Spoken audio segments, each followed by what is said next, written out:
Il est 7h55, Carlier Libre, ce matin, Guy avec nous, Laurie. Vous êtes enthousiaste car vous venez d'apprendre la réussite d'un important projet scientifique. Bonjour mon cher Guy. Bonjour Guy. Oui, bonjour Laurie, bonjour Patrick, bonjour à tous. Figurez-vous que la célèbre revue scientifique National Progress and Technology nous apprend qu'après plus de 10 ans de travail, une équipe de chercheurs de Harvard, comprenant des ethnologues, des linguistes et des cétologues, vient de comprendre enfin le langage des baleines. Ainsi, les hommes sont désormais capables de traduire les sons émis par les baleines et peuvent même dorénavant communiquer avec elles. Il faut dire que les Américains n'ont pas lésiné sur les moyens, ils ont consacré un budget colossal à ce projet.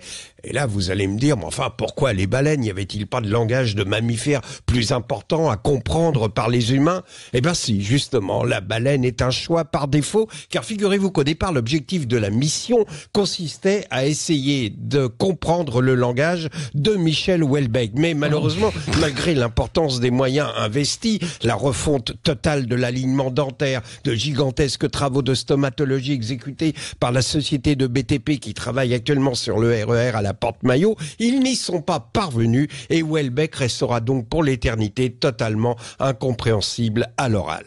Quoi qu'il en soit, maintenant ça y est, on peut comprendre ce que disent les baleines et communiquer avec elles. Et c'est la raison pour laquelle Laurie n'était pas présente et n'est pas intervenue au début de cette chronique, car malheureusement la réalité de la communication des baleines est moins belle que les rêves qu'en faisaient les jeunes filles, et Laurie va être déçue. Oui, parce que les baleines, c'est comme les poneys, les dauphins, c'est un incontournable des petites filles qui se font tatouer ces charmants animaux et qui s'endorment chaque soir avec, dans le casque de leur smartphone, les chants des baleines qui appellent leurs baleineaux. Ah, ces chants en ont fait rêver des petites filles. Tiens, écoutez comme c'est émouvant.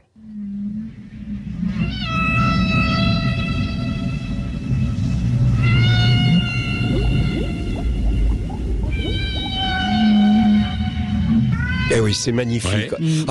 Enfin, c'était magnifique parce que maintenant qu'on sait ce que disent vraiment les baleines, le moins qu'on puisse dire, c'est qu'on est tombé de haut et que les petites filles vont être déçues. Car figurez-vous que selon les savants américains, l'essentiel des conversations échangées entre baleines concerne leurs problèmes de couple. Et pour tout dire, ce sont des scènes de ménage, à côté desquelles Qui a peur de Virginia Woolf est une aimable bluette.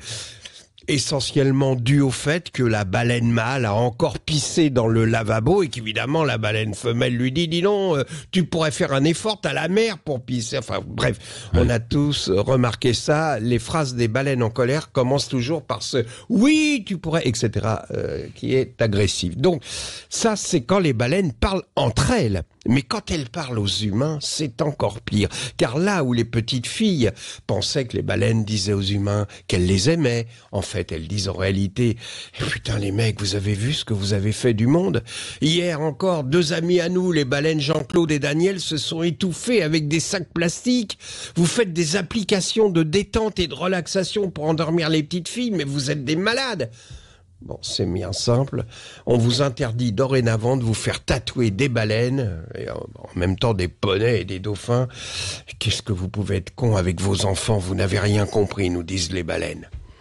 Allez, la chanson de fin. Je voudrais profiter de cette chanson de fin pour rendre hommage à John, notre réalisateur. Hein, c'est en régie, il réalise la matinale et croyez-moi, il a du mérite. Ah bah oui. Et voilà pourquoi j'hésite généralement à trop le solliciter. Je cherche moi-même la chanson de fin, mais ce matin, j'étais en retard dans l'écriture de cette chronique. Je lui ai demandé, le cahier des charges, c'est une chanson joyeuse, connue de tous, que les auditeurs doivent emmener avec eux sur le chemin de boulot, à la machine à café. Bref, la chanson qui va les accompagner toute la journée. Le critère étant bien sûr que ça a un rapport avec le thème de la chronique. J'ai donc demandé à John une chanson populaire ayant pour sujet les baleines.